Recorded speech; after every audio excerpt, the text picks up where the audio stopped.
ఉదయకాల సమయంలో రెండు వాక్య భాగాలు మనం చదువుకున్నాం. యోహాను సువార్త 2వ అధ్యాయంలో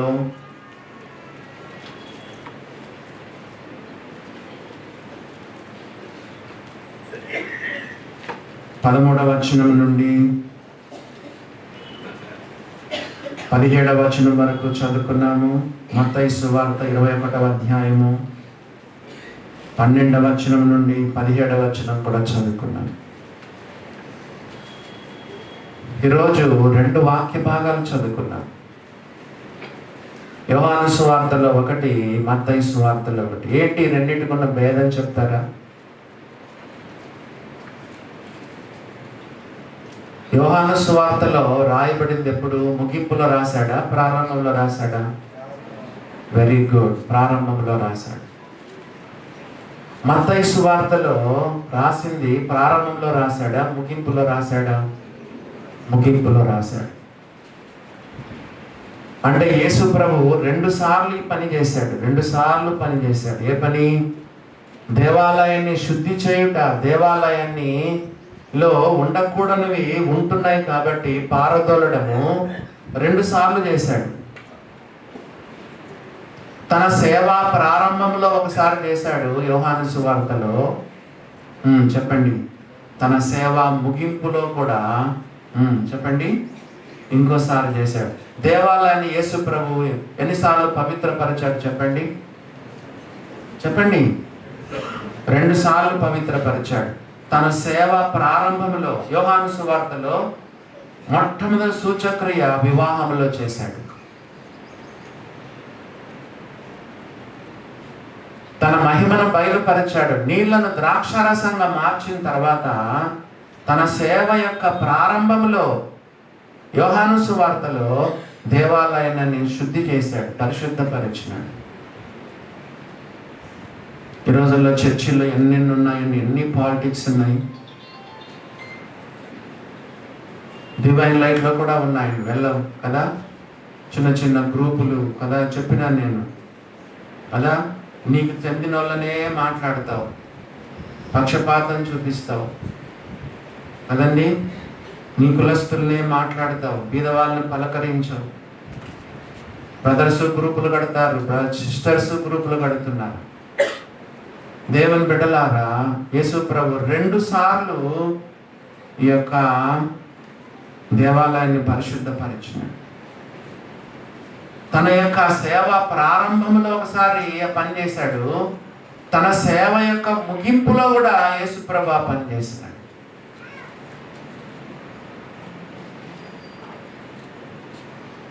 దేవుని బిడ్డలారా గమనించండి. యేసు ప్రభు ఏం చెప్పాడు? ఈరోజు మన యొక్క వాక్య భాగం ఏంటంటే, దేవుని ఆలయంలో ఏదైతే ఉండాలి, ఏది ఉండకూడదు. దేవుని యొక్క మందిరంలో ఏవి ఉండాలి, ఏవి ఉండకూడదు. చర్చిలో ఏమి ఉండాలి, ఏమి ఉండకూడదు.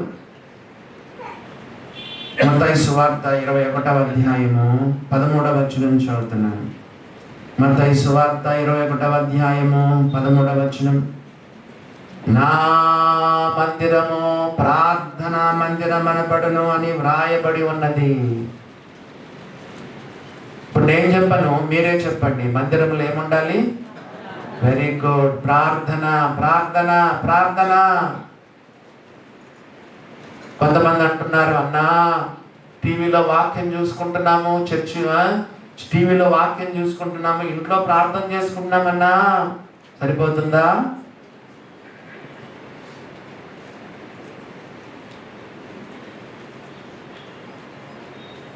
నా మందిరము ప్రార్థనా మందిరం అనబడును. నవ్వుకోవడానికి ఒక విషయం చెప్తున్నాను.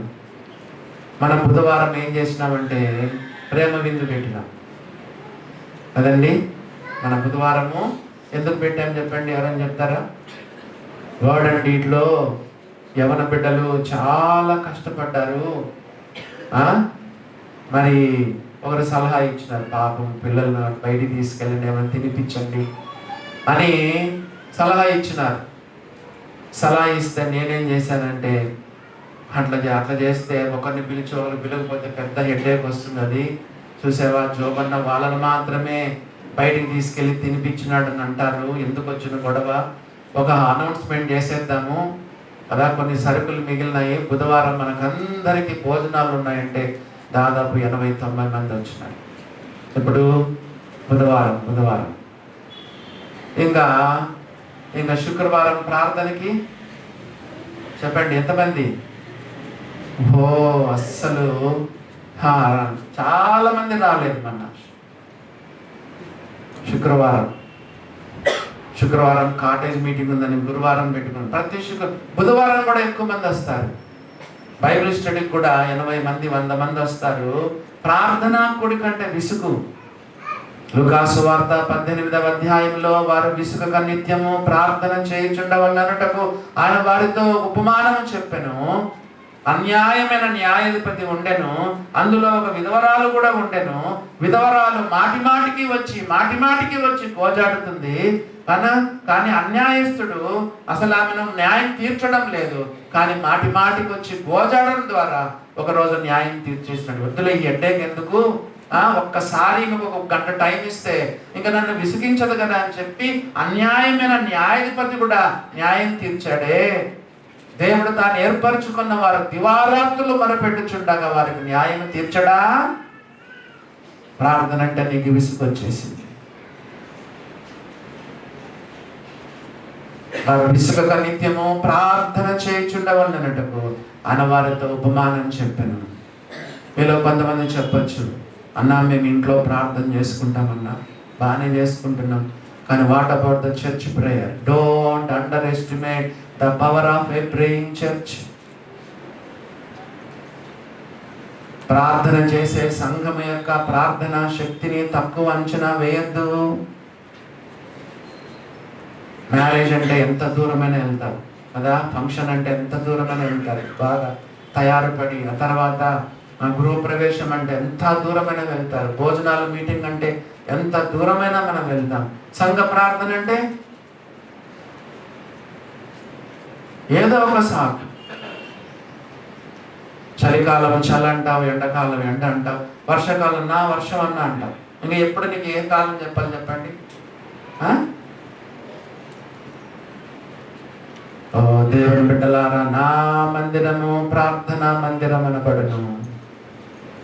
ఒక ఆయన చెప్పాడంట కదా, మా చర్చి ఎంత పెద్ద చర్చ తెలుసా, నా చర్చికి 500 మంది వస్తారని ఇంకొక ఆయన చెప్పాడంట. ఆయన ఊరికే ఉండొచ్చు కదా, ఊరికే ఉండకుండా ఎదుటైనా సరేనయ్యా మీ చర్చికి 500 మంది వస్తారు, గొప్పదే, కానీ బైబిల్ స్టడీకి ఎంత వస్తారు అని అడిగినాను. అంటే ఈయన దైవ సేవకుడు 1 సున్నా తీసేయండి, 500 సున్నా తీసిస్తే ఎంత చెప్పండి? 50 మంది. అది ఆయన ఊరికే ఉండకుండా మళ్ళీ ఇంకో ప్రశ్న అడిగాడంట. సరే కానీ ప్రార్థనా కూడికి ఎంతమంది వస్తారయ్యా అని చెప్పినాడంట. ఆయన అన్నాడంట, ఈ దైవ సేవకుడు, ఉన్న సున్నా కూడా తీసేయ అన్నాడంట. 500లో 1 సున్నా చూస్తే 50 మంది బైబిల్ స్టడీకి కదా, మళ్ళీ ఇంకో సున్నా చూస్తే ప్రార్థనా కూడికి ఎంతమంది? 5 మంది. సండే క్రిస్టియన్గా తయారైపోయినా. ఒకప్పుడు నామకార్థ క్రైస్తవులు అనే వాళ్ళము, ఇప్పుడు నామకార్థ విశ్వాసులు. ప్రార్థనలో ఉన్న శక్తి ఎంత గొప్పదో తెలుసా? పేతురు చెరసాలలో ఉంచబడెను, సంఘమైతే అతని కొరకు అత్యాసక్తిగా ప్రార్థన చేయుచుండెను. అపోస్తుల కార్యాల గ్రంథము 12వ అధ్యాయము 5వ వచనం చూడండి. ఇల్లు కొనుక్కునే వాళ్ళు, అపార్ట్మెంట్లు కొనుక్కునే వాళ్ళు చర్చికి దగ్గరలో కొనుక్కోవాలి.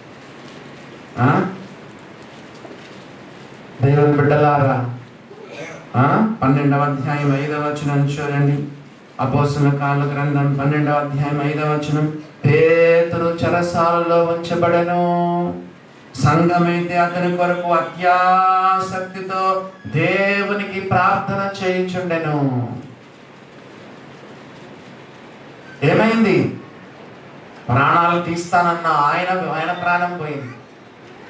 హేరోదు మొట్టమొదటి యాకోబును చంపాడు, పేతురును కూడా చంపాలనుకుని జైల్లో పెట్టాడు. సంఘము ప్రార్థన ఇట్లా కాదురా, ఇట్లా మనం ఊరికి ఉంటే అయ్యే పని కాదని ఇంకా ఏం చేస్తున్నారో ఏమో. అన్న చెప్పారు కదా ఇందాక, ఉపవాస ప్రార్థనలు అన్నాడు. ఉపవాస ప్రార్థన, రాత్రి ప్రార్థన, సంఘమంతా.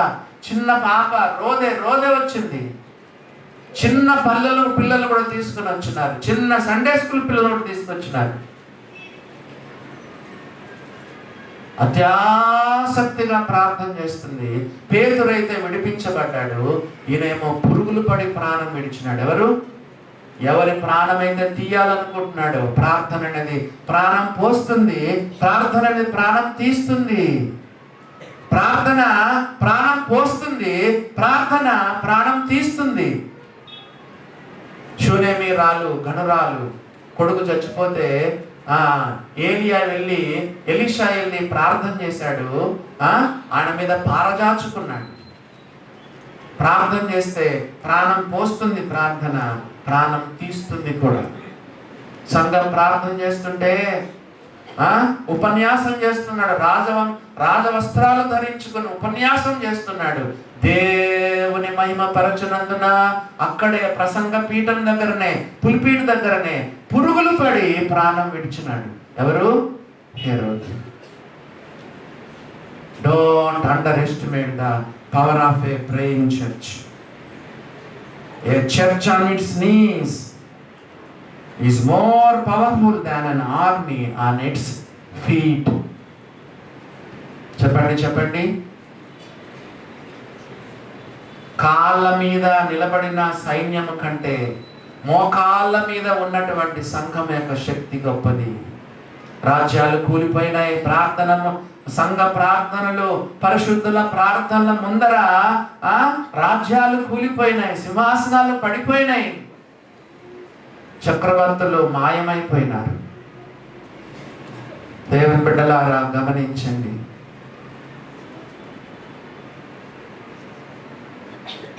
A church on its knees is more powerful than an army on its feet. తన కాళ్ళ మీద నిలబడినటువంటి సైన్యము కంటే కూడా మోకాళ్ళ పైన ఉన్నటువంటి సంఘం యొక్క శక్తి అపారమైనది. దేవుని బిడ్డలారా గమనించినారా? మన చర్చి 24/7 తెరవబడే ఉంటుంది. 7 ఏళ్ళు పెనిమిడితో సంసారం చేసి 84 సంవత్సరాలుగా విధవరాలై ఉండి దేవాలయమును విడవక ఉపవాస ప్రార్థనలతో రేయింబగళ్ళు సేవ చేస్తుంది కదా. ఆమె ఎవరు? అన్న అనేటువంటి ఆమె 100 సంవత్సరాల కంటే ఎక్కువ కన్యాత్వం మొదలుకొని 7 ఏళ్ళు పెనిమిడితో సంసారం చేసింది. 84 సంవత్సరాలకు విధవరాలై ఉంది. మరి పెళ్లి కాకమునుపు 7 ఏళ్ళు పెనిమిడితో సంసారం చేసింది. పెళ్లి కాకముందు విధవరాలేదు. 84 సంవత్సరాలకు విధవరాలేదు. బైబిల్లో పౌలు రాస్తాడు, సుఖభోగములను అనుభవించినది బ్రతుకుతుండి చచ్చిన దాంతో సమానం. కొంతమంది విధవరాలంట మళ్ళీ పెళ్లి చేసుకోవాలనుకుంటారంట. పెళ్లి చేసుకుంటే తప్పు లేదు, భర్త చనిపోతే, భార్య చనిపోతే. కానీ ఒక వాక్యం దేవుడు రాసి పెట్టాడు, సుఖభోగములందు ప్రవర్తించినది బ్రతుకుచుండి చచ్చిన దానితో సమానం. కొంతమంది రెండవ వివాహం చేసుకోకుండా రేయింబగళ్ళు ప్రార్థనల్లో ఉంటారు. ఈ కన్యాత్వం మొదలుకొని 7 ఏళ్ళు పెనిమిటితో సంసారం చేసి 84 సంవత్సరాలుగా విధవరాలుగా ఉంటూ రేయింబగళ్ళు ఉపవాస ప్రార్థనలతో దేవాలయంలో ఉండి దేవునికి సేవ చేస్తుంది. ప్రార్థన ప్రార్థన ప్రార్థన. మన యొక్క చర్చి 24/7 రాత్రి పూట కూడా మార్చింది. వస్తున్నావా? చర్చికి వచ్చి ప్రార్థన చేసుకుంటున్నావా?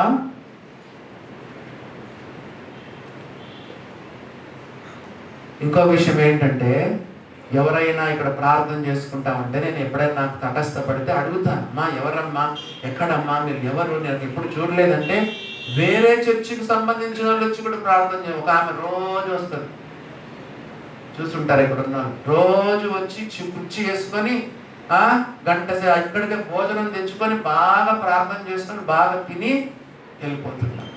వేరే పరాయి చర్చి వచ్చిన వాళ్ళకి, పరాయి చర్చి వాళ్ళు మన చర్చికి వచ్చి చర్చి తెరవబడి ఉంటుంది కాబట్టి బాగా మంచిగా వచ్చి ప్రార్థన చేసుకొని పోతున్నారు.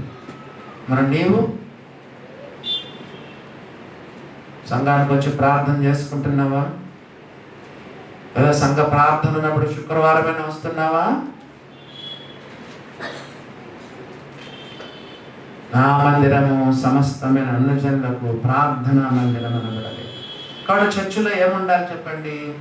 ప్రార్థన ఉండాలి. రెండవదిగా చూడండి, మత్తయి సువార్త 21వ అధ్యాయము 12వ వచనంలోనే నా మందిరము ప్రార్థనా మందిరము అని వ్రాయబడి ఉన్నది, వ్రాయబడి ఉన్నది, వ్రాయబడి ఉన్నది.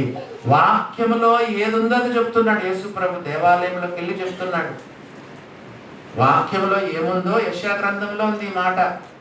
యెషయా గ్రంథంలోని వాక్యాన్ని చెప్పండి, యేసు ప్రభు వ్రాయబడిన వాక్యాన్ని దేవాలయంలో చెప్తున్నాడు. ఇప్పుడు మీరు చెప్పండి, మందిరంలో రెండవది ఏముండాలి? చర్చిలో ఏముండాలి? నంబర్ 1 ప్రార్థన, రెండవది చెప్పండి. యేసు ప్రభు ఏం చెప్పాడు ఇక్కడ? వాక్యం, వ్రాయబడిన వాక్యం. యెషయా గ్రంథంలో వ్రాయబడిన వాక్యాన్ని దేవాలయంలో యేసు ప్రభు చెప్తున్నాడు. రెండవదిగా చర్చిలో ఏముండాలి చెప్పండి? వాక్యం, వాక్యం, వాక్యం. ఎందుకు నేను వేరే చర్చిలకు వెళ్ళొద్దంటాను? కూర్చొని గంట సేపు పాటలు పాడతారు, నిలబడి మళ్ళీ గంట సేపు పాటలు పాడతారు, వాళ్ళు ఎగురుతారు, దుంకుతారు, కాళ్ళు చేతులు ఊపుతారు, ప్రైజ్ అండ్ వర్షిప్ అంటారు. కొత్త నిబంధన అర్థం కాదు. నువ్వు చేతుల్లో కాళ్ళు కదిలిపి తలలు కలిపి దాన్ని ఏమంటారంటే నువ్వు శరీరంతో చేసే ఆరాధన. దేవుడు ఆత్మ కనుక ఆయన ఆరాధించువారు ఆత్మతోనూ సత్యముతోనూ ఆరాధింపవలను. నిలబడి మళ్ళా గంట సేపు పాటలు పాడతారు. దేవునికి ఇష్టం ఉండదు. సత్యమునకు చెవినివ్వక కల్పనా కథల వైపు తిరుగు కాలము వచ్చును. దేవుని బిడ్డలారా, చర్చిలో రెండవదిగా వాక్యం, వాక్యం ఉండాలి. మన బ్రదర్ సంఘంలో చెడు వాక్యం తప్ప ఏమి మాట్లాడు. వచనం అధ్యాయం చదువుతాం, వచనం చదువుతాం. మన ఒకసారి నేను ఒక వివాహానికి వెళ్ళాను. నిన్న కూడా ఒక వివాహానికి వెళ్ళి గుంటూరుకి వెళ్ళి అక్కడ వాక్యం చెప్పొచ్చు. ఒక వివాహంలో ఒక ఆయన 15 నిమిషాలు వాక్యం చెప్తే నేను చూస్తున్నాను, ఏందేందో చెప్తున్నాడు. వాక్యం ఏమైనా చెప్తాడా? వాక్యం ఏమైనా చెప్తాడా? ఒక్క వాక్యమైనా గుర్తు చేస్తాడా? వివాహం గురించి అది ఇది ఇది అది చెప్తా ఉన్నాడు. దేవుని బిడ్డలారా, ఒక్క వాక్యం బైబిల్లో నుంచి ఫలాని గ్రంథము, ఫలాని అధ్యాయము, ఫలాని వచనం అని ఒక్క వాక్యం చెప్పింటే లాస్ట్లో ఒక వాక్యం చెప్పాడు. లాస్ట్లో 15 నిమిషాలు, 5 నిమిషాల్లో ముగిస్తాడు, 2 నిమిషాల్లో ముగిస్తాడు. ఒక్క వాక్యం చెప్పాడు. చాలా మంది బోధలు ఇలా ఉంటాయి. చాలా మంది పాస్టర్లు కూడా వాక్యం చెప్పేటప్పుడు ఫస్ట్ బైబిల్ తెరవరు, కొంచెం ఇంట్రడక్షన్ ఇస్తారు. 10-15 నిమిషాలు ఇంట్రడక్షన్ వచ్చిన తర్వాత మళ్ళా తర్వాత ఏదో ఒక వాక్యం చెప్తారు. స్టేజ్కి వచ్చిన వెంటనే మొట్టమొదట మన సొంత మాటలు కాదు, దైవ గ్రంథాన్ని విప్పాలి. దేవుని వాక్యమే మనం చెప్పాలి, వేరేదేది చెప్పకూడదు. సంఘములో దేవుని వాక్యానికి, చాలా సంఘాలలో దేవుని వాక్యానికి చోటు లేదు. విచారకరమైన విషయం. దేవుని వాక్యము ఎంత మనకు ప్రాముఖ్యమైందండి. బైబిల్లో రాయబడింది, దేవోక్తి లేకపోతే జనులు కట్టులేక తిరుగుతారు. దేవోక్తి. చూడండి, పేతురు రాసిన మొదటి పత్రిక 4వ అధ్యాయంలో, పేతురు రాసిన మొదటి పత్రిక 4వ అధ్యాయంలో ఒక మాట చదవండి. ఏమని రాయబడిందో? అపోస్తలుడైన పేతురు రాసినటువంటి మొదటి పత్రిక 4వ అధ్యాయంలో చూడండి, 11వ వచనం. ఒకడు బోధించినడలా దైవోక్తులను బోధించినట్టు బోధింపవలెను. అందరూ, నేను మీకు ప్రశ్నిస్తాను, అందరూ వాక్యం చెప్పచ్చండి?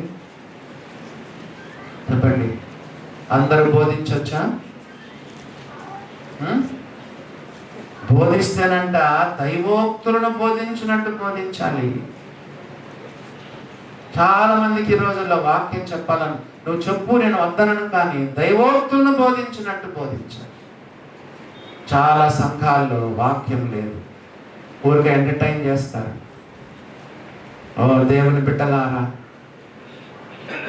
వాక్యం ఎంత ప్రాముఖ్యమైంది. వాక్యమే మనల్ని కడుగుతుంది, వాక్యమే మనలను దర్శిస్తుంది, వాక్యమే మనలను ఖండిస్తుంది. పౌలు తిమోతికి రాస్తూ ఏమని చెప్పాడంటే, తిమోతి దైవావేశం వలన కలిగిన ఈ లేఖనము. ఏ లేఖనం అంట? వాక్యం అంటే లేఖనం అని కూడా చెప్పబడు. దైవావేశం వలన కలిగిన ఈ లేఖనం ఉపదేశించుటకు, ఖండించుటకు, తప్పుదిద్దుటకు, నీతియందు శిక్ష చేయుటకు అన్ని విషయంలో మనకు ప్రయోజనకరమైంది. రెండవదిగా సంఘములో వాక్యం ఉండాలి. మూడవదిగా చూడండి, మూడవదిగా మనం చదువుతున్నాము, ఏముండాలో చూడండి. 15వ వచనం చదువుతున్నాం. మత్తయి సువార్త 21వ అధ్యాయము 15వ వచనం చదవండి. చర్చిలో మూడవదిగా ఏముండాలో. మత్తయి సువార్త 21:15. కాగా ప్రధాన యాజకులను శాస్త్రులను అను చేసిన వింతలను, దావీదు కుమారునికి జయం అని దేవాలయములో కేకలు వేయుచున్న చిన్న పిల్లలను చూచి కోపముతో మండిపడి, వీరు చెప్పుచున్నది వినుచున్నావా అని ఆయనను అడిగారు. అందుకు యేసు, వినుచున్నాను, బాలుర యొక్కయో చంటి పిల్లల యొక్కయో నోట స్తోత్రము సిద్ధింపచేసిది అని మాట మీరెన్నడూ చదవలేదా? మూడవదిగా చెప్పండి, చర్చిలో మూడవదిగా ఏముండాలి చెప్పండి.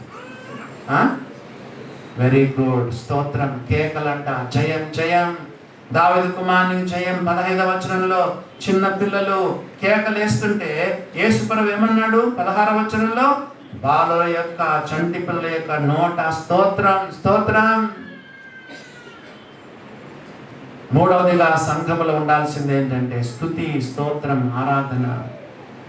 చాలా సంఘాల్లో ఆరాధన లేదు, స్తోత్రం లేదు, ఉరికే పాటలు పాటలు పాటలు. ప్రభు బల్ల ఉండదు, ప్రభుని ఆరాధించరు, ప్రభును స్తుతించరు, ఉరికే పాటలు పాటలు పాటలు. ఇంకా ఏం చేస్తారు తెలుసా? ఆ పాటలకి ఇవన్నీ జోడు చేస్తారు. ఏంటి? వాయిద్యాలు, ఎక్కువ సౌండ్ పెడతారు, ఉద్రేకం ఉద్రేకం, నీలో ఫీలింగ్స్ కలగజేస్తారు కదా, నిన్ను అలాగా ఉద్రేకపరిచేటట్టుగా చేస్తారు. ఇంకా పెంతెకోస్తల్లో అయితే హల్లెలూయా హల్లెలూయా హల్లెలూయా హల్లెలూయా హల్లెలూయా అని ఆఖరికి అట్లా స్పీడ్గా అనేటప్పుడు నాలుగు కూడా సడలుతుంది అనమాట. నాలుగు సడిగి భాషల్లో మాట్లాడతారు, అదే పరిశుద్ధాత్మ అనుకుంటారు. కళ్ళు తిరిగి పడిపోతారు అని అని క్లాప్స్ కొట్టి కొట్టి కొట్టి కొట్టి కొట్టి కొట్టి కళ్ళు తిరిగి పడిపోతారు. మోసం మోసం మోసం. దేవుని బిడ్డలారా,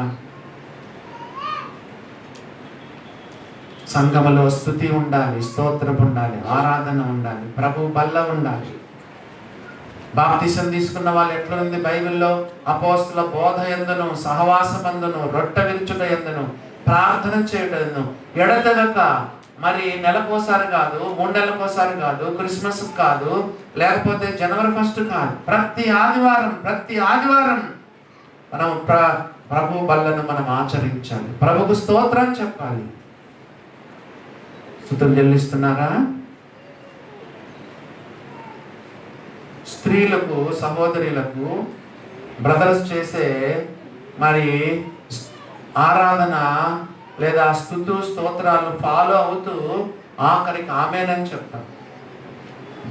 పురుషులకు సంఘాన్ని నడిపించేటువంటి ఆధిక్యత దేవుడు ఇచ్చినాడు. నువ్వు పాట చెప్పచ్చు, నువ్వు ప్రభు బల్లలో మాట్లాడచ్చు, దేవునికి స్తోత్రం చెప్పచ్చు, స్తుతులు చెల్లించవచ్చు. చెల్లించినారా? ఈరోజు చెల్లించినారా? మందిరములో స్తోత్రాలు చెల్లించాలి. వారాల తరబడి, నెలల తరబడి, సంవత్సరాల తరబడి నువ్వు స్తుతులు చెల్లించడం లేదంటే something is wrong with you. మీ యొక్క ఆత్మీయ జీవితంలో ఏదో లోపం ఉంది. చెల్లించినారా ఈరోజు? చెప్పండి. ఇప్పుడు ఎంతమంది సోదరులు ఉన్నారు ఈరోజు స్తుతులు చెల్లించండి? వాళ్ళు ఎవరు? ఎక్కడికక్కడ మైకుల అందుబాటులో ఉంటాయి. స్తుతులు చెల్లించినారా?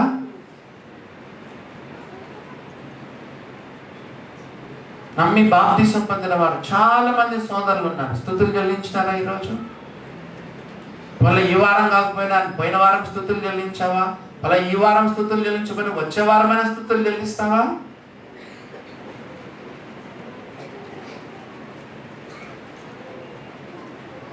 అనుభవజ్ఞులు కూడా ఉన్నారు మన మధ్యలో. చిన్నప్పటి నుండి కుటుంబాల్లో పెరిగి, కుటుంబ ప్రార్థనలో పెరిగి, బ్రదర్ సంఘాల్లో పుట్టి పెరిగి, వాక్యం అనుభవం కలిగి ఉన్నవారు కూడా మనం స్తుతులు చెల్లించకపోతే ఎట్లా చెప్పండి? 115వ కీర్తనలో ఏమని రాయబడిందో చూడండి. కీర్తనల గ్రంథము 115వ కీర్తనలో ఒక మాట, వాక్యం ఎరిగిన వాళ్ళు కూడా స్తుతులు చెల్లించకపోతే చెప్పండి. 115వ కీర్తన 17వ వచనం చదువుతున్నాను. మృతులు మౌన స్థితిలోనికి దిగిపోవారు, యెహోవాను స్తుతింపరు. నువ్వు ఇంటికి వెళ్ళిన తర్వాత నీ హృదయాన్ని ఒకసారి చెక్ చేసుకో. ఆత్మీయంగా ఒకవేళ నువ్వు చచ్చిపోయినావేమో, maybe spiritual you are dead. నువ్వు ఆత్మీయంగా ఒకవేళ చచ్చిపోయినావేమో, ఈరోజు వాక్యం విన్న తర్వాత నువ్వు చాలా వారాలుగా స్తుతులు చెల్లించడం లేదంటే నువ్వు ఒకవేళ ఆత్మీయంగా చచ్చిపోయినావేమో. ఒకసారి ఇంటికి వెళ్ళి నువ్వు పరీక్ష చేసుకో. సార్ది సంగమా, జీవించుచున్నావు అన్న పేరు మాత్రం ఉన్నది కానీ నువ్వు మృతుడవే. సార్ది సంగమా, జీవించుచున్నావు అన్న పేరు మాత్రం ఉన్నది కానీ నువ్వు మృతుడవే. మృతులను మౌన స్థితిలోనికి దిగిపోరు. మౌన స్థితి అంటే ఏంటి చెప్పండి? మూగోడైపోయినా, నోరు పట్టకపోయింది, నాలుగు కరుసుకుపోయింది, మూగోడైపోయినావు. స్పిరిచువల్లీ ఏమైపోయినావు? మూగోడైపోయినావు. పరీక్ష check your heart, check your heart. మృతులను మౌన స్థితిలోని దిగిపోవారు, యెహోవాను స్తుతింపరు. నేను ఏ రోజు యేసు ప్రభు నమ్ముకున్నాను ఆ రోజు నుంచి నేను స్తుతులు చెల్లించని ఆదివారమే ఉండకపోయి ఉండొచ్చు. ఎప్పుడైనా అనారోగ్యం వచ్చి నేను పడకలో పడుంటే తప్ప, ఎప్పుడైనా చిన్నప్పుడు నేను అనారోగ్యమై చర్చికి వెళ్ళకపోయింటే తప్ప, స్తుతులు చెల్లించు, స్తుతులు చెల్లించు.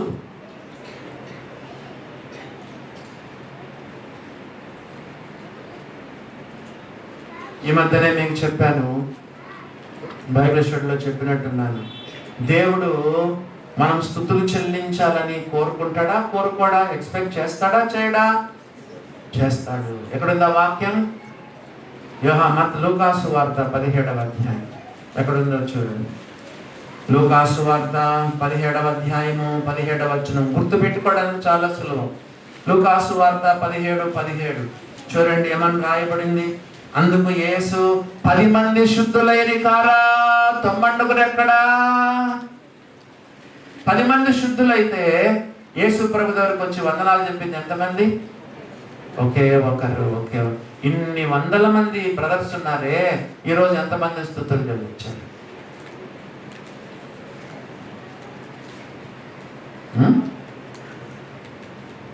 15వ వచనం, వారిలో ఒకడు, కుష్ఠరోగుల్లో ఒకడు తనకు స్వస్థత కలుగుట చూచి గొప్ప శబ్దముతో దేవుని మహిమపరచుచు తిరిగి వచ్చి ఆయన కృతజ్ఞతాస్తులు చెల్లించుచు ఆయన పాదముల యొద్ద సాగిలపడెను. వాడు సమరయుడు. అందుకు యేసు 10 మంది శుద్ధులైరి కారా, ఆ 90 ఎక్కడ? యేసయ్య ఎంతో బాధపడతాడు. రక్షణ పొందావు, పాపక్షమన పొందావు, నిత్య జీవం పొందుకున్నావు, జీవరంధంలో నీ పేరు రాయించుకున్నావు, విశ్వాసిగా చలామణి అవుతున్నావు, పరిశుద్ధుడుగా అయ్యావు కదా. దేవుడు నీ జీవితంలో ఇంత గొప్ప కార్యం చేస్తే కనీసం ఒక్క వారం కాకపోయినా ఒక వారమైనా నోరు తెరిచి నువ్వు స్తుతులు చెల్లించడం లేదంటే నువ్వు చచ్చిపోయినావేమో, లేకపోతే మౌనం మూగోడైపోయినావేమో. ఇంకా ఒక మాట చెప్తాను, ఒకవేళ మూగ దయ్యం పట్టిందేమో పరీక్ష చేసుకో. దేవుని బిడ్డలారా, 10 మంది శుద్ధులైరి కారా, 90 ఎక్కడ? దేవాలయంలో చిన్న పీపుల్ కేకలేస్తున్నారు, దావీదు కుమారునికి జయం, దావీదు కుమారునికి జయం, ప్రభు పేరిట వచ్చు వాడు స్తుతింపబడును గాక. వేరే చోట హోసన్నా హోసన్నా. బాలుల యొక్క చంటి పిల్లల యొక్క నోట స్తోత్రము సిద్ధింపజేసినవి. స్తుతియాగం అర్పించువాడు నన్ను మహిమపరచుచున్నాడు. హెబ్రీయులకు రాసిన పత్రిక 13వ అధ్యాయం 12వ వచనం, హీబ్రూస్ 13:12 చూడండి ఏమని రాయబడిందో. హెబ్రీయులకు రాసిన పత్రిక 13వ అధ్యాయం 15వ వచనం, 13:15. కాబట్టి ఆయన ద్వారా అనగా యేసు ప్రభు ద్వారా మన దేవునికి ఎల్లప్పుడూ స్తుతియాగము చేయదము, అనగా ఆయన నామమును ఒప్పుకొనుచు జిహ్వాఫలం అర్పించుదము. 22వ కీర్తన 3వ వచనంలో ఏమందంటే, ఇశ్రాయేలు చేయి స్తోత్రముల పైన ఆయన ఆసీనుడై ఉన్నాడు. ఇశ్రాయేలు చేయి స్తోత్రముల పైన ఆయన ఆసీనుడై ఉన్నాడు. Are enthroned on the praises of Israel. Enthroned అంటే సింహాసనాసీనుడై ఉంటాడు. ఒక పాట ఉంది కదా, స్తుతి సింహాసనాసీనుడా యేసు రాజా దివ్య తేజ. స్తుతి సింహాసనాసీనుడా, స్తుతి సింహాసనాసీనుడా యేసు రాజా దివ్య తేజ. స్తుతి చేసినప్పుడు ఆయన స్తుతుల పైన కూర్చుంటాడు, సింహాసనం వేసుకొని కూర్చుంటాడు. ఒకసారి చెప్పాను, స్తుతి చేస్తే యేసయ్యే మన దగ్గర దిగొస్తాడు, ప్రార్థన చేస్తే మనం యేసయ్య దగ్గరికి వెళ్తాం. ప్రార్థన ద్వారా మనం దేవుని దగ్గరికి వెళ్ళగలము, స్తుతి ద్వారా దేవుడే మన దగ్గర దిగొస్తాడు. ఏది గ్రేట్? మనము మన ముఖ్యమంత్రి ఎవరు? రేవంత్ రెడ్డి గారు. గౌరవనీయులు రేవంత్ రెడ్డి గారి దగ్గరికి మనం పోవడం గొప్పన, ఆయన మన ఇంటికి రావడం గొప్పన. రేవంత్ రెడ్డి గారి దగ్గరికి ఎవరైనా వెళ్ళొచ్చు. ఒక అప్లికేషన్ రాసుకొని చెప్పండి, సార్ నేను ఫలానా అక్కర్లో ఉన్నానని చెప్పి కదా. అప్పుడప్పుడు మనుషులను కలుస్తూ ఉంటారు, నీడీ పీపుల్ని కలుస్తూ ఉంటారు. ఎటువంటి సామాన్యమైన వ్యక్తి అయినా సరే ఒక అప్లికేషన్ తీసుకొని ఒక సీఎం కలిసే రోజు ఉంటుంది, అపాయింట్మెంట్ తీసుకొని నువ్వు ఆయన కలవచ్చు. అది పెద్ద సంగతి కాదు. మనం యేసు ప్రభువును కలవడం గొప్ప సంగతి కాదు. కానీ సీఎం అదండి రేవంత్ రెడ్డి గారు మన ఇంటికి వస్తే ఎంత గొప్ప అది. ప్రార్థన ద్వారా మనం దేవుని దగ్గరికి వెళ్ళడం గొప్ప కాదు, మనం స్తుతి చేసినప్పుడు దైవ సన్నిధి మన మధ్యకు వస్తుంది. స్తుతుల పైన సింహాసనాసీనుడై ఉంటాడు. ఎక్కువ ప్రార్థనకు సమయం ఇవ్వద్దు, స్తుతికి కూడా సమయం ఇవ్వండి. స్తుతి అనే సింహాసనం వేయండి, స్తుతి అనే పునాది వేయండి. ప్రార్థనలో మొట్టమొదటిగా స్తుతి అనే పునాది వేయండి. ప్రభు నేర్పిన ప్రార్థనలో నంబర్ 1, పరలోకమందున్న మా తండ్రి నీ నామం పరిశుద్ధపరచబడును గాక. నంబర్ 2, నీ రాజ్యం వచ్చును గాక. నంబర్ 3, నీ యొక్క చిత్తం పరలోకమందు నెరవేర్చున్నట్లు భూమి మీద నెరవేరును గాక. ఫస్ట్ ఆయనకు స్తుతి, ఆయనకు స్తుతి. నీ నామం, నీ రాజ్యం, నీ యొక్క చిత్తం. ప్రార్థనలో స్తుతి అనే పునాది మనం వేయాలి. ఇంకో విషయం నేను చెప్తాను. ఆదివారము ప్రభు బల్ల ముఖ్యమా, ఈ వాక్యం ముఖ్యం, వాక్య కొడికి ముఖ్యమా? అసలు ఈ వాక్య కొడికి కంటే దేవుడు ఇష్టపడేది పొద్దున మనం చేశాం కదా ప్రభు బల్ల. సండే మెయిన్ అదేనండి. సండే ఈ వాక్యం కాదు మనకు ముఖ్యం. కొంతమంది వాక్య కొడికి వస్తున్నారు, 11:30కి వస్తారు, 12కి వస్తారు. వాక్యం బాగుంటుంది, ఇక్కడ 1 అవర్ మంచిగా కూర్చొని వాక్యం వినిపోదాం. అయ్యయ్యో, వాక్యం కూడా సండే అసలు ఇంపార్టెంటే కాదు. ఆదివారం ప్రభువుని ఆరాధించే దినం, ప్రభు దినం, దేవునికి స్తుతులు చెల్లించే దినం. రొట్టె రసం తీసుకొని కదా పాత్రలో ఆ రొట్టెలో పాలు పొంది ప్రభుని ఆరాధించే దినం ఇది. 4వదిగా చూడండి, చర్చిలో ఏముండాలో 4వదిగా మనము చదివితే ఏమని రాయబడింది? 21వ అధ్యాయము 14వ వచనం. మత్తయి సువార్త 21:14 చూడండి. చర్చిలో ఉండాల్సిన 4వది ఏంటో చూడండి, ఏమని రాయబడిందో. గ్రుడ్డి వారును కుంటి వారును దేవాలయములు ఆయన వద్దకు రాగా ఆయన వారిని స్వస్థపరచును. చర్చిలో ఉండాల్సింది ఏంటంటే నంబర్ 4, ప్రజల అవసరతలు తీర్చబడాలి. చర్చికి కొంతమంది ఆ రోజు గుడ్డోళ్ళు వచ్చారు, కుంటోళ్ళు వచ్చినారు, అందరినీ యేసు ప్రభు స్వస్థపరిచాడు. నంబర్ 4, చర్చిలో ఉండాల్సిన 4వ విషయం ఏంటంటే అందరి అవసరతలు తీర్చబడాలి. ఆకలితో వస్తున్నారు, దప్పికతో వస్తున్నారు, ఆత్మీయమైన కుంటితనంతో వస్తున్నారు. ఇక్కడ పాడే పాటలు, కదా చేస్తున్న ఆరాధన, ఇక్కడ చేస్తున్న బోధ, వాక్యం ద్వారా ప్రజల అవసరతలన్నీ తీర్చబడాలి. కొన్ని చర్చిలకు వెళ్ళినప్పుడు ఎట్లా పోతారో అట్లనే వస్తారు. ఇది మన చర్చి గురించి కూడా చెప్తున్నాను. మన చర్చికి వచ్చిన వాళ్ళు, డివైన్ లైట్కి వచ్చిన వాళ్ళు కూడా, వచ్చిన వాళ్ళు వచ్చినట్లు పోతున్నారంటే ఇక్కడ ఉన్న సంఘం కూడా పరీక్ష చేసుకోవాలి. మన డివైన్ లైట్ కూడా తప్పే. మన సంఘంలో ప్రజల అవసరతలు తీర్చబడట్లేదంటే డివైన్ లైట్ కూడా తప్పే. సంఘం కొరకు ప్రార్థన చేయండి కదండి. దేవుని బిడ్డలారా, వచ్చిన వాళ్ళు వచ్చినట్లు పోతే ఒక ఆదరణ లేదు, హెచ్చరిక లేదు, మేల్కొల్పు లేదు, పురికొల్పు లేదు, ప్రోత్సాహం లేదు, సువార్త లేదు. వచ్చిన వాళ్ళు వచ్చినట్లే పోతున్నారు అనుకోండి. ప్రతి ఆదివారము డివైన్ లైట్ కూడా దండగే. చర్చల తర్వాత ప్రజల అవసరతలు తీర్చబడాలి. దేవుని బిడ్డలారా, సంఘంలో ఆదరణ, ప్రేమ. నేను గంట సేపు అక్కడ ఉంటానండి, గంట సేపు. చాలాసార్లు నేను చెప్పాను, చిరునవ్వు, నీ చిరునవ్వు ఎంత పనిచేస్తుంది తెలుసా? మీ ఇంట్లో ఎన్ని కష్టాలు ఉన్నా కూడా చర్చికి వచ్చినప్పుడు కొంచెం చిరునవ్వు, ఎదుటి వారికి చిరునవ్వు. చెప్పినవే అప్పుడప్పుడు చెప్పాల్సి వస్తుంది. కాలిఫోర్నియాలో నిజంగా జరిగింది. ఆత్మహత్య చేసుకోవాలని వెళ్తున్నాడు, కానీ ఒకటి చీటి రాసుకున్నాడు. నేను కాలిఫోర్నియాలో ఆత్మహత్య కొరకు నీళ్ళలో పడి చచ్చిపోదాం అనుకున్నాడు. కానీ ఆయన ఒకటి అనుకున్నాడు, నన్ను ఎవరు పలకరించరు, ఎవరు నన్ను ప్రేమించరు, నేను ఆత్మహత్యకి ఇంత దూరం పోతున్నాను, మార్గ మధ్యంలో ఎవరైనా నా వైపు నన్ను పలకరించకపోయినా పర్వాలేదు, నన్ను చూసి నవ్వినా చాలు, నన్ను మార్గ మధ్యంలో నన్ను చూసి ఎవరైనా నవ్వితే నేను ఆత్మహత్య ప్రయత్నం మానుకుంటాను అనుకున్నాడు. నడుచుకొని వెళ్తా ఉన్నాడు. ఒక్కరు కాకపోతే ఒక్కరు ఆయన వైపు చూసింది లేదు, ఆయన చిరునవ్వు నవ్వింది లేదు కదా.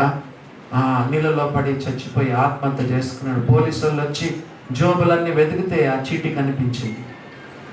చూసారా, కాలిఫోర్నియాలో, అమెరికా దేశంలో నిజంగా జరిగిన విషయాన్ని మీ దృష్టికి నేను తీసుకొని వస్తున్నాను. నీ చిరునవ్వు కదా, నీ ప్రేమ, నీ ఆప్యాయత, నీ పలకరింపు, నువ్వు వందనాలు పెట్టే విధానం, దేవుని బిడ్డలారా ఆదరణ కలుగుతుంది. కొత్త వాళ్ళని పలకరించండి. నా దృష్టిలో ఆంటీ అంకులోళ్ళే రావాలి. పిల్లల దగ్గర పిల్లలకు సిగ్గు ఉంటుంది, నామోషి ఉంటుంది. ఎవరి బిడ్డలకి ఆంటీ వాళ్ళు, అంకుల్ వాళ్ళు మీరు రావాలి, పిల్లల దగ్గరకు రావాలి, మీరు వచ్చి వాళ్ళని వందనాలు పెట్టాలి, వాళ్ళని పరిచయం చేసుకోవాలి, 2 మాటలు చెప్పాలి కదా. అవసరమైతే పెద్ద దగ్గర తీసుకొని రావాలి, ఫోన్ నంబర్లు తీసుకోవాలి, సంఘాన్ని ఇన్వైట్ చేయాలి.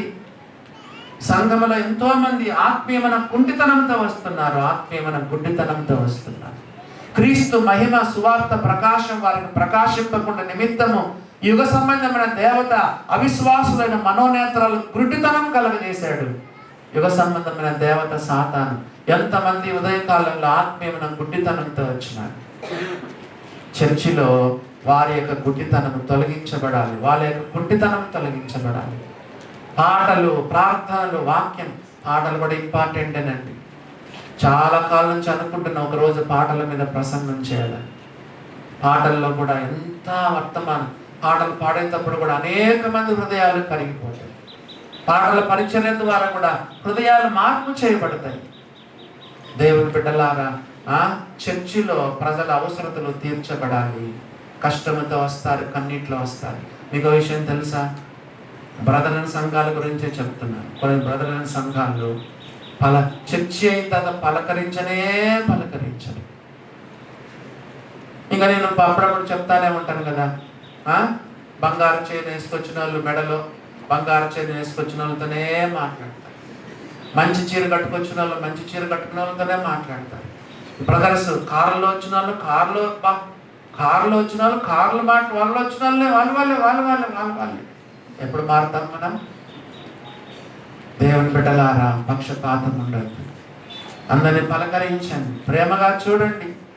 ప్రతి వారం ఒక్కరినే కూర్చోవద్దు కదండి. అందరినీ మెయింటైన్ చేయండి, అందరితో కలవండి, అందరితో ప్రేమగా ఉండండి.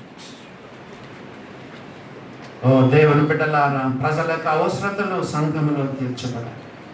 ముఖ్యంగా వాక్యం ద్వారా. కుంటి వాళ్ళు, గుడ్డి వాళ్ళు వస్తే వాళ్ళ అవసరతలన్నీ తీర్చబడ్డాయి, స్వస్థపరచబడ్డాయి. ఎన్నైనా చెప్పండి? 4 వరుసగా ఏమేమి ఉండాలి చర్చిలో చెప్పండి. నెంబర్ 1 ప్రార్థన, వెరీ గుడ్. నెంబర్ 2 వాక్యము. నెంబర్ 3 స్తోత్రం అనగా స్తుతి, ఆరాధన. 4 చెప్పండి, ప్రజల అవసరతలు తీర్చబడేది ఉన్నారు. ఒక వచనం చదివి ముందుకు సాగుదాము. అది కొరింథీయులకు రాసిన మొదటి పత్రిక 14వ అధ్యాయం చూడండి. ప్రజల అవసరతలు ఎలా తీర్చబడతాయో. 1 కొరింథీ 14, 24, 25. నేను ఒకసారి చెప్పాను, మీలో ఎంతమంది ఈ ప్రార్థన చేస్తున్నారు? డివైన్ లైట్ సంఘం, డివైన్ లైట్ సంఘం 14 1 కొరింథీ 14, 24, 25 లాగా ఉండాలి. డివైన్ లైట్ సంఘం ఈ సంఘం లాగా ఉండాలని మీరు అందరూ ప్రార్థన చేయండి. కొరింథీయులకు రాసిన మొదటి పత్రిక 14వ అధ్యాయం 24, 25 వచనం ప్రకారంగా డివైన్ లైట్ సంఘం ఉండాలి. చూడండి, చదవండి. అయితే అందరూ ప్రవచించుచుండగా, ఒకరైనా పాట చెప్పేది, ఒకరైనా పాటలు పాడేది, ఒకరైనా స్తుతులు చెల్లించేది, ఒకరైనా బలలో వాక్యం చెప్పేది, అందరూ ప్రవచించుచుండగా అవిశ్వాసైన ఒకడు వచ్చినాడంట. అవిశ్వాసైన ఒకడు వచ్చినాడు. ఉపదేశం పొందని వాడు కూడా వచ్చినాడు. లోపలికి వచ్చినాడలా. ఇప్పుడు చదవండి. అందరి బోధ వలన చెప్పండి, తాను పాపినని గ్రహించి అందరి వలన విమర్శింపబడును. 25వ వచనం. అప్పుడు అతని హృదయ రహస్యములు బయలుపడను. ఇందువలన దేవుడు నిజముగా మీలో ఉన్నాడని ప్రచురము చేయుచు సాగిలపడి దేవునికి నమస్కారం చేసి నమ్ముకొని ఇంటికి వెళ్ళిపోతాడు. చూసారా, తన అవసరం తీర్చబడేది. అవిశ్వాసం వచ్చాడు, ఉపదేశం పొందని వాడు వచ్చాడు, అందరిని ప్రవచిస్తూ ఉండగా అందరి బోధ వలన పాపలను గ్రహించి అందరి వలన విమర్శించబడి హృదయ రహస్యములు బయలుపరచబడి దేవుని నమ్ముకొని, అమ్మో డివైన్ లైట్ లో నిజంగా దేవుడు ఉన్నాడు, సాగలపడి నమస్కారం చేసి యేసు ప్రభుని నమ్ముకొని హృదయ రహస్యాలు బయటపడ్డాయి కదా, పాపాలు ఒప్పుకొని నమ్ముకొని వెళ్ళిపోతాడు. చూసారా, ప్రజల అవసరతలు సంఘములో, చర్చిలో తీర్చబడాలి. విచారకరమైన సంగతి ఏంటంటే, వచ్చిన వాళ్ళు వచ్చినట్టే వెళ్ళిపోతున్నారు. నేనేమనుకున్నానంటే మనదే తప్పు. దేవుని బిడ్డలారా, చర్చిలో ప్రజల అవసరతలు తీర్చబడాలి. 5వదిగా చూడండి, 5వదిగా చర్చిలో ఏముండాలి? 5వదిగా చర్చిలో ఎవరు ఉండాలో చూడండి, ఏముండాలో చూడండి. 12వ వచనం చదువుతున్నాను. మత్తయి సువార్త 21:12. మత్తయి సువార్త 21వ అధ్యాయం 12వ వచనం. యేసు దేవాలయములో ప్రవేశించి క్రయ విక్రయములు చేరి వారిని అందరిని వెళ్ళగొట్టి రూకలు మార్చి వారి బల్లలను, గువ్వలమ్మురు వారి పీఠములను పడద్రోశాడు. ఇలాంటి వాళ్ళు చర్చిలో ఉండాలి. 5వదిగా ఎవరు ఉండాలి చెప్పండి? ఏముండాలి? యేసు ప్రభు లాంటి వాళ్ళు ఉండాలి చర్చిల్లో. చెప్పండి, ఏంటి యేసు ప్రభు ఏం చేశాడు? దేవాలయంలో ప్రవేశించాడు, క్రయ విక్రయములు చేయవారిని వెళ్ళగొట్టాడు, రూకలు మార్చి వారి బల్లలను పడద్రోసినాడు. యోహాను సువార్తలు ఏముందో చూడండి, అక్కడ ఇంకా కొంచెం వివరంగా ఉంది. యోహాను సువార్త 2వ అధ్యాయము 14వ వచనం చదవండి. యోహాను సువార్త 2:14. దేవాలయంలో ఎడ్లను, గొర్రెలను, పావురములను అమ్మువారును, రూకలు మార్చువారును కూర్చున్నడు చూచి తాళ్లతో కొరడాలు చేసి గొర్రెలను, గొడ్లన్నింటినీ, దేవాలను తోలివేసి రూకలు మార్చువారు రూకలు చల్లివేసి వారి బల్లలు పడద్రోసి. 3 చెప్పండి. తోలివేసి, చల్లివేసి, పడద్రోసి. ఎవరిని తోలేశాడు? పశువును తోలేశాడు. ఏమి చల్లివేశాడు? రూకలను చల్లివేశాడు. ఏం పడద్రోశాడు? బల్లలను పడద్రోశాడు. వరుసగా చెప్పండి. తోలివేసి, చల్లివేసి, పడద్రోసి.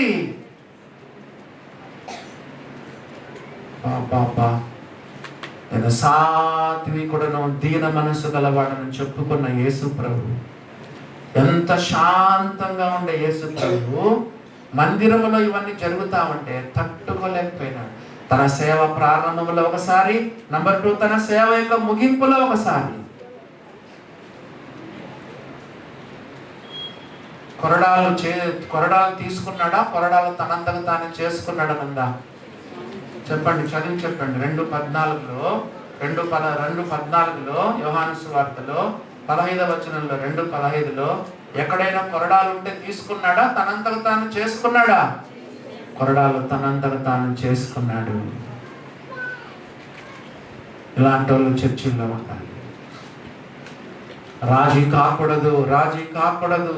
కొంతమంది వ్యభిచారం చేస్తూ రొట్టె రసం తీసుకుంటా ఉంటారు. మనకు తెలిసిందనుకోండి, హెచ్చరించాలి. బాబు, పాపంలో జీవిస్తున్నావు, అమ్మా పాపంలో జీవిస్తున్నావు, కానీ ఆరాధన చేస్తున్నావు. చూడండి, పేర్లు చెప్పకూడదు. ప్రకాశం జిల్లాలో ఒక ఆయన రెండో పెళ్లి చేసుకున్నాడు. భార్య ఉంది, భార్య పిల్లలు ఉన్నారు, రెండో పెళ్లి చేసుకున్నాడు. పక్కన ఇంకో సంసారం నడుపుతున్నాడు, సంఘ పెద్దగా ఉన్నాడు. అమ్మమ్మో అమ్మమ్మో. చూడండి చూడండి దేవుని బిడ్డలాగా. అంతకుముందు మన సంఘంలో ఒక ఆయన ఉండేవాడు. బీడీ తాగుతున్నాడు, సిగరెట్ తాగుతున్నాడు, రొట్టె రసం కూడా తాగుతున్నాడు. అదండి, ఏం తాగుతున్నాడు? బీడీ తాగుతున్నాడు, సిగరెట్ తాగుతున్నాడు, రొట్టె రసం కూడా తాగుతున్నాడు. పిలిచాం, అయ్యా అయ్యా రెండిట్లో ఏదైనా మానుకో. బీడీ చుట్టా సిగరెట్ తాగద్దట్లయితే రొట్టె రసం తాగద్దు. లేదా రొట్టె రసం తాగాలనుకుంటే బీడీ చుట్టా సిగరెట్ మానేసాయి. చాలా మంది ఏమంటున్నారు ఈ రోజుల్లో, సంఘ పెద్దలు సేవకులు ఏమన్నా తెలుసా? అన్నా అన్నా అన్నా వాళ్ళు మనం ఏమన్నా అంటే వాళ్ళు మన మీదకి వస్తారన్నా, లేదా చర్చి మానేస్తారన్నా, అన్నా మన జోలికి మనం పోకూడదన్నా, ఎవరిని పాపంలో పడిపోతాడులేనా, మనం చెప్పకూడదన్నా అని అంటున్నారు కొంత ఈ రోజుల్లో సేవకులు, పెద్దలు, నాయకులు. వాళ్ళ పాపంలో పడిపోతాడులేనా, మనం వాళ్ళకి ఏం అనకూడదన్నా అంటున్నారు. అమ్మమ్మో, తప్పు తప్పు తప్పు తప్పు. అహరోను ఏం చేశాడు చెప్పండి? బంగారం దూడని చేస్తే ఊరుకున్నాడా మోషే? బంగారం దూడని తీసి పొడి చేసేసి మరి వాళ్ళతో నేను తాగించి ఏమన్నాడు చెప్పండి? ప్రతి ఒక్కడు కత్తి పట్టుకోండి, ప్రతి ఒక్కడు కత్తి పట్టుకొని అసలు నా పక్షాన యెహోవా పక్షాన ఎవరు ఉన్నారని రమ్మన్నాడు. లేవీలందరూ పక్కకు వచ్చినాడు. మీరు ఎవరిని లెక్క చేయదు, అమ్మైనా నాన్నైనా కొడుకైనా చెల్లైనా ఎవరైనా సరే మీ పొరుగు వారిని చంపేయండి. ఎందుకు? తమ మహిమాస్పదమును గడ్డి మేయు ఎద్దు రూపమునకు మార్చిది. ఊరుకున్నాడా మోషే? భూమి మీద ఉన్న అందరిలో మిక్కిలి సాత్వికుడు, నిజదేవుని వదిలేసి బంగారుదుడు చేసుకుంటాను మోషే చూసి చూడనట్టున్నాడా? లేవీలారా, నీ పొరుగు వాని మీద పడి వాళ్ళని చంపేయండి. పాపం ఎంత భయంకరమైనది. కొరింథీ సంఘంలో 5వ అధ్యాయంలో ఒక ఆయన జారత్వం చేస్తున్నాడు. తండ్రి పారను పెట్టుకున్నాడు. తండ్రి పారను అంటే వరుసకు తనకు ఏమవుతుంది? పెద్దమ్మ చిన్నమ్మ, పెద్దమ్మ చిన్నమ్మను పెట్టుకొని పాపం చేస్తున్నాడు. సంఘ పెద్దలు ఏమనడం లేదు. పౌలుకు తెలిసింది. పౌలుకు తెలిస్తే పౌలు లెటర్ రాశాడు, అన్ని జనుల్లో కూడా ఈ పాపం ఉండదే. కొరింథీలారా, పులిపిండి కొంచెమైనా ముద్దంతా పులే చేస్తుంది. కొరింథీలారా, పులిపిండి కొంచెమైనా ముద్దంతా పులే చేస్తుంది. ఆ దుర్మార్గుని మీలో నుండి వెలివేయండి. నేను ఎవరో చెప్తుంటే విన్నాను, ఆయన కారులో వస్తున్నాడంట చర్చి. ఆ రోజుల్లో కారు అంటే అర్థం ఏంటి? గుర్రపు బండి కదా. ఈ రోజుల్లో కారులో వస్తే ఆ రోజు గుర్రపు బండి అన్నమాట. అమ్మో, ఆయన అంత పెద్ద సౌకారి, ఏముందిలే ఆయన పాపములను పడిపోతారులే అనుకుంటున్నారంటే ఎవరు? సంఘ పెద్ద. దానికి తోడుగా ఆయన నెలకు 30,000 ఇస్తున్నాడు కానుక, దశంభాగం 30,000 40,000 ఇస్తున్నాడు. ఎవరో చెప్తుంటే విన్నాను నేను. 30,000 40,000, అయ్యో ఆయన అంత పెద్ద షౌకారి 30,000 40,000 ఇస్తున్నాడు. ఆయన మనం ఏమన్నంటే ఏం చెప్పండి, 30,000 40,000 సంఘానికి కట్టు అని సంఘ పెద్దలు ఏమనట్లేదంట. ఆయన పౌలుకు తెలిసింది, ఆ దుర్మార్గుని మీలో నుండి వెలివేయండి, మీలో జాగ్రత్తమైనది వదంతి కలదు. ఎంత ఘోర ఘోర పాపైన వెనకలు కూర్చొని వాక్యం వినొచ్చు, కానీ నువ్వు ప్రార్థన చేయడానికి, స్తుతులు చెల్లించడానికి, రొట్టె కొరకు పాత్ర కొరకు స్తుతులు చెల్లించడానికి, రొట్టె రసం తీసుకోవడానికి కదా, సంఘంలో వాక్యం చెప్పడానికి అర్హత లేదు, పాట చెప్పడానికి కానీ కదా. అసలు నువ్వు చర్చిలో ఏది కూడా అసలు బైబిల్లో రాయబడింది వాటితో సహవాసం కూడా చేయొద్దని రాయి. ఇక్కడ ఉన్న పరిశుద్ధులతో మాట్లాడడానికి కూడా నీకు అర్హత లేదు. పాపంలో జీవిస్తే, నమ్మి బాప్తిసం పొంది రక్షణ పొంది ఇలాంటి పాపాలను ఉన్నావంటే నువ్వు వెనకలు కూర్చొని వాక్యం విని వెళ్ళొచ్చు, కానీ నీకు సంఘంలో ఎటువంటి పాలు పంపులు ఉండవు.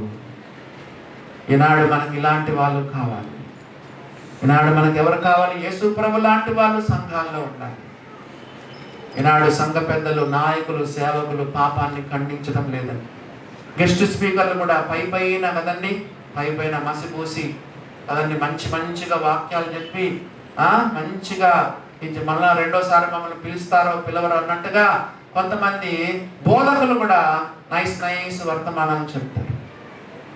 ఇందాక ఒక వాక్యం గుర్తు చేశాను, దైవావేశం వల్ల కలిగిన ప్రతి లేఖనం.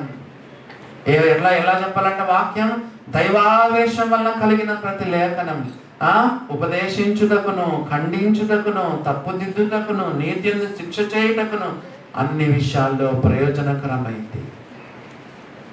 చాలా మంది దైవ సేవకులు ఈ రోజుల్లో సరిగా వాక్యం చెప్పట్లేదు, పాపాన్ని ఖండించడం లేదండి. పౌరుషం, రోషం, తెగింపు, తెగువ. యేసు ప్రభు కొరడాలు తీసుకొని వాళ్ళన్నిటినీ రూకలు మార్చి వారి బళ్ళను పడద్రోసినాడు, పశువులను తోలేసినాడు, రూకలు మార్చి రూకలు చల్లేసినాడు. ఎందుకు రూకలు మారుస్తున్నారు చెప్పండి? 2 కారణాలు. వేరే దేశం ఈ దేశంలో చెల్లవు కాబట్టి అదొకటి. కొంతమంది ఆదివారం పొద్దునే చిల్లర మారుస్తారు. ఎక్కడ 100 రూపాయల నోట్ వేయాల్సి వస్తుందో, ఎక్కడ 500 రూపాయల నోట్ వేయాల్సి వస్తుందని ఆదివారం పొద్దున్నే ఈ చిల్లర మార్చుకునే కార్యక్రమం చేస్తారు. ఓ దేవుని బిడ్డలారా, ఏవేవి ఉండాలి సంఘంలో చెప్పండి? 5. నంబర్ 1 ప్రార్థన, 2వది వాక్యం, 3వది స్తుతి, స్తోత్రం, ఆరాధన, నంబర్ 4 ప్రజల యొక్క అవసరతలు తీర్చబడేది ఉండాలి, 5వదిగా యేసు ప్రభు లాంటి వాళ్ళు సంఘాలు. ఇంకా 2 చెప్తాను, సంఘములో ఉండకూడనివి. చూడండి, సంఘములో ఉండకూడనివి ఏంటో చూడండి. మత్తయి సువార్త 21వ అధ్యాయము 13వ వచనం. సంఘంలో ఉండకూడనివి ఏంటో చూడండి, ఉండకూడనివి. మత్తయి సువార్త 21వ అధ్యాయం 13వ వచనం. నా మందిరము ప్రార్థనా మందిరం అనబడునని వ్రాయబడి ఉన్నది, అయితే మీరు దాన్ని దొంగల గుహగా చేసిన వాడనను. చర్చిలోకి దొంగలు వచ్చినారు. అమ్మమ్మో, చర్చిలోకి దొంగలు వచ్చేసినారు. చర్చిలో చాలా మంది దొంగలు ఉన్నారు. ఎక్కడ దొంగలు ఉన్నారంటే మలాకి గ్రంథానికి వెళ్ళండి, 3వ అధ్యాయము. మలాకి గ్రంథము 3వ అధ్యాయం చూడండి, 8వ వచనం చదువుతున్నాను.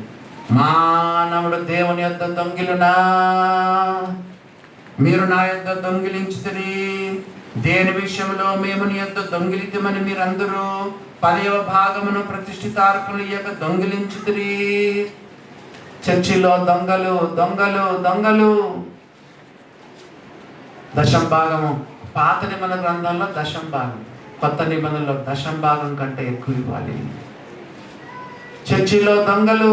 మానవుడు దేవుని దొంగిలినా, మీరు నాది దొంగిలించారు. ప్రభువా, ఎక్కడ దొంగిలించినాం?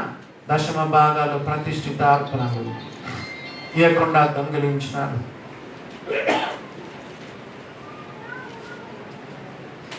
కొంతమంది ఇవ్వరండి. కానీ మీకు తెలుసా, ఎక్కడో చోట దేవుడు నీకు వసూలు చేస్తాడు. దేవునికి నువ్వు ఇవ్వకపోతే నువ్వు వెళ్ళి యాక్సిడెంట్ అవుతుంది. స్కూటర్ రిపేరు, ఒక్కసారి స్కూటర్ రిపేర్ వస్తే 3000, కార్ రిపేర్ వస్తే 10,000 కదండి. ఒకసారి జబ్బు వస్తే అదా 5,000 డాక్టర్కి ఇచ్చుకోవాలి, మెకానిక్ ఇచ్చుకోవాలి. ఎక్కడో చోట దేవుడు నీకు పాఠం నేర్పిస్తాడు. దేవుని బిడ్డలారా, దేవునికి ఇవ్వడం నేర్చుకో కదా. ఇచ్చిన వాళ్ళకి తెలుసు దేవుడు ఎంత దీవిస్తాడు. అనుభవించిన వాళ్ళకి తెలుస్తుంది, కానీ ఇయ్యడానికి నీకేం తెలుసు? కొంతమంది ఇవ్వరు, కొంతమంది ఇస్తారు, కానీ చర్చికి ఇవ్వరు. మన వర్డ్ అండ్ డీడ్ స్కూల్లో ప్రశ్నలు వేస్తే పాల్గాంధీ గారు కూడా చెప్పారు, సంఘానికి ఇవ్వాలి. ఇక్కడ రాశాడు కదా మలాకి గ్రంథంలో, చెప్పండి 10వ వచనం.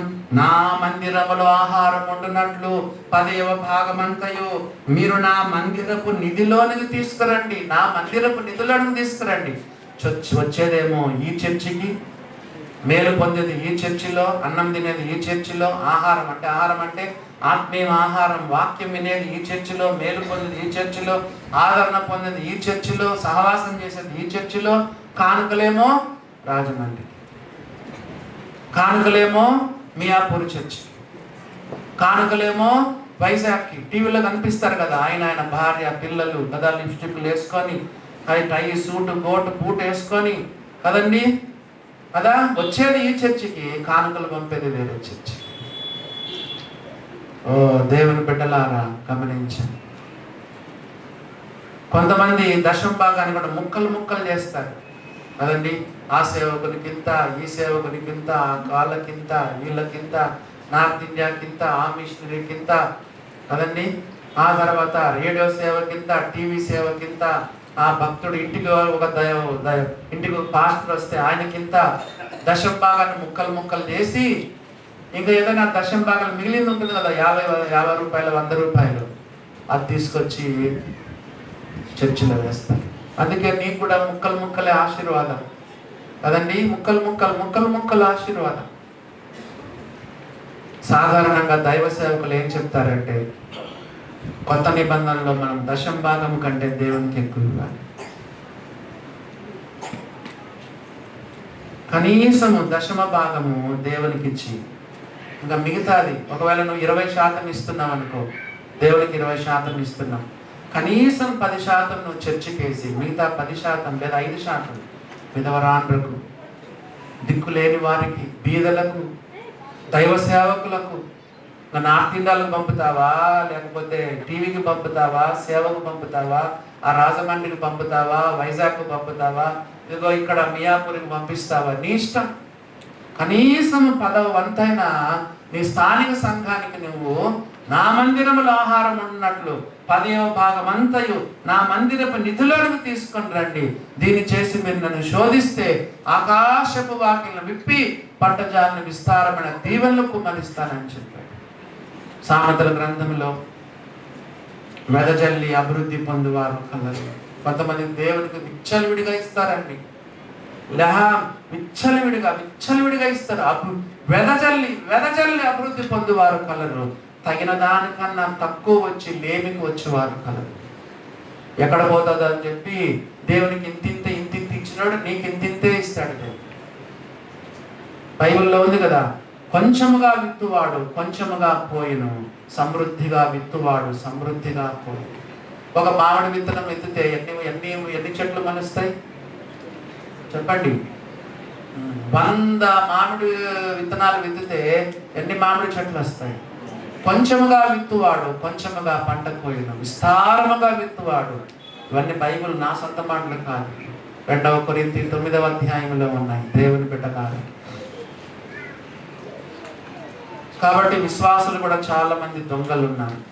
మళ్ళీ పాస్టర్లు, అమ్మో, వాళ్ళు కూడా చాలా మంది దొంగలు ఉన్నారు. సేవకుల్లో కూడా దొంగలు ఉన్నారు. చెప్పమంటారా? వాడు పీదల మీద శ్రద్ధ కలిగి కాదు, డబ్బు సంచి వాని యొద్ద ఉండినందున అందులో వేయబడినది దొంగిలించుచూ వచ్చను. ఇస్కరియోతు శిష్యుడు, సేవకుడు, దయ్యాలు వెళ్ళగొట్టినాడు, వాక్యాలు చెప్పాడు, స్వస్థతలు చేశాడు. యేసుప్రభు ఇద్దరిని పంపినప్పుడు అమ్మో ఎంతో సేవ చేశాడు. ఇస్కరియోతు కూడా ద్రోహం చేశాడు. డబ్బు సంచి తన యొద్ద ఉండినందున అందులో వేయబడిన దొంగిలించుచూ వచ్చాను.